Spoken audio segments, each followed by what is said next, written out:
ഇവിടുത്തെ ഡോക്ടർ കൂടിയാണ് doctor Elizabeth. ഇവിടെ ട്രാൻസ്മിഷൻ മെഡിസിനിൽ PG ചെയ്യുകയാണ്. ഈ ദുരന്തത്തിന്റെയൊക്കെ ഒരു ദൃക്സാക്ഷിയായി മാറിയ വ്യക്തിയാണ്. കാരണം ഇന്നലെ വലിയ രീതിയിലുള്ള ഒരു സംഭവമാണ് ഉണ്ടായത്. ഇവിടുത്തെ മെഡിക്കൽ ഫെസിലിറ്റി സ്റ്റുഡൻസ് അടക്കം മരിക്കുന്ന ഒരു സാഹചര്യം ഉണ്ടായി. എപ്പോഴാണ് നിങ്ങൾ ഇതിനെ പറ്റിയിട്ടൊക്കെ ഒരു 1:45-2 മണി ആവണ സമയത്താണ് ഹോസ്പിറ്റൽ അനൗൺസ്മെന്റ് ആയിട്ട് വരുന്ന മാസ് കാഷ്വാലിറ്റി ഉണ്ടെന്ന്.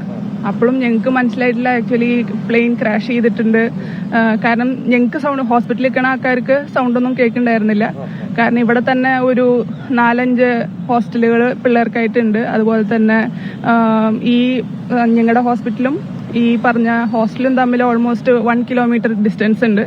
സോ സൗണ്ട് കേട്ടിട്ടുണ്ടായിരുന്നില്ല. പിന്നെ കുറച്ച് കഴിഞ്ഞിട്ടൊരു 5 മിനിറ്റ് കൂടി കഴിഞ്ഞപ്പോഴാണ് ക്രാഷ് ചെയ്തത്. ഞങ്ങളുടെ തന്നെ ഹോസ്റ്റലിലേക്കും അതുപോലെ തന്നെ മെസ്സിലേക്കാണ് ഫ്ലൈറ്റ് വന്ന് ക്രാഷ് ചെയ്തത്. ഓൾമോസ്റ്റ് 50 സ്റ്റുഡൻസോളം ഇതുവരെയുള്ള കണക്കനുസരിച്ചിട്ട് 50 സ്റ്റുഡൻസോളം മരിച്ചിട്ടുണ്ട്. അതുപോലെ തന്നെ ലഞ്ച് ടൈമിലായിരുന്നു ഈ സംഭവം നടന്നിട്ടുണ്ടായിരുന്നത്. അപ്പോൾ മെസ്സിൽ ഉണ്ടായിരുന്ന സ്റ്റാഫുകൾ അങ്ങനത്തെ കുറച്ച് ആൾക്കാർ ഓൾമോസ്റ്റ് മരിച്ചതായിട്ട് റെക്കോർഡ് ചെയ്തിട്ടുണ്ട്. പിന്നെ കുറെ ആൾക്കാർ മിസ്സിംഗ് സ്റ്റുഡൻറ് ഞങ്ങളുടെ ഗ്രൂപ്പുകളിൽ വരുന്നത് കുറെ സ്റ്റുഡൻസ് മിസ്സിംഗ് ആണ്. സൂപ്പർ സ്പെഷ്യാലിറ്റിയിലത്തെ റെസിഡൻസ് അവരൊക്കെ മിസ്സിംഗ് ആണ് എന്നുള്ള ഫോട്ടോ. പക്ഷെ കുറെ ശരീരങ്ങൾ ബേൺഡ് ആയിട്ടാണ് കാണുന്നത്. അപ്പോൾ ഇനി അതിനെ DNA മാച്ചിങ് വെച്ചിട്ടാണ് കണ്ടുപിടിക്കാൻ പറ്റുള്ളൂ. ഇന്ന് DNA മാച്ചിങ്ങിന് വേണ്ടിയിട്ട് ഇവിടെ വരണം.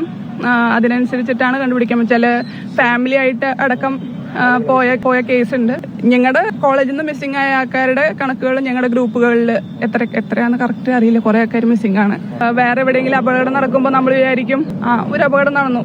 പക്ഷെ നമുക്കറിയണ ആൾക്കാർക്ക് അപകടം പറ്റുമ്പോ ആണ്. ഡോക്ടർ എന്ന നിലയിൽ ഒരു ചോദ്യം ചോദിച്ചോട്ടെ. ഈ ബോഡീസ് പലതും തിരിച്ചറിയാൻ കഴിയുന്നില്ല, പലതും പാർട്സ് ഇല്ല, കത്തിപ്പോയി എന്നൊക്കെ പറയുന്നുണ്ട്. അപ്പം അതിനെ പറ്റിയിട്ടൊക്കെ എന്തെങ്കിലും അറിയാൻ പറ്റും? അതുകൊണ്ടാണ് മിസ്സിംഗ് ആയിട്ടുള്ള ആൾക്കാരുടെ വീട്ടുകാരനെ ഇന്ന് വിളിപ്പിച്ചിട്ടുണ്ട്. അപ്പോ DNA മാച്ചിങ് വഴി ഇതിലേതെങ്കിലും പാർട്സ് ആയിട്ട് മാച്ചിങ് ആവുകയാണെങ്കിൽ അവരാണ് ഐഡന്റിഫൈ ചെയ്യാൻ പറ്റും. ഞങ്ങളുടെ ഗ്രൂപ്പുകളിലും നിങ്ങൾക്ക് പിള്ളേരിനെ മിസ് ചെയ്തത് നിങ്ങൾക്കറിയോ, ഇനി വേറെ എവിടെയെങ്കിലും പോയിട്ട് മിസ്സിംഗ് ആയതാണോ എന്നുള്ള കാര്യങ്ങൾ ചോദിച്ചിട്ട് ഹോസ്റ്റൽ അതുല്യം എന്ന് പറഞ്ഞിട്ടുള്ള ഒരു ഹോസ്റ്റലും അതുപോലെ തന്നെ മെസ്സിലിക്കും രണ്ടും കൂടിയിട്ടാണ് ക്രാഷ് ആയാണ്.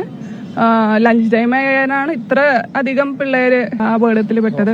ഇഞ്ചേർഡ് ഉണ്ട്, മരണസംഖ്യ കൂടാൻ ചാൻസ് ഉണ്ട്, കുറെ മിസ്സിംഗ് ഉണ്ട്. നമ്മുടെ മലയാളി ഡോക്ടേഴ്സ് ആരെങ്കിലും പെട്ടിട്ടുണ്ടോ? അങ്ങനെ പറ്റിയത് ഞങ്ങളുടെ ഗ്രൂപ്പുകൾ ഒരു ഓൾമോസ്റ്റ് എല്ലാ ഇപ്പൊ SR വരെ first year, second year, third year SR വരെ ഇവിടെ ഉണ്ട്.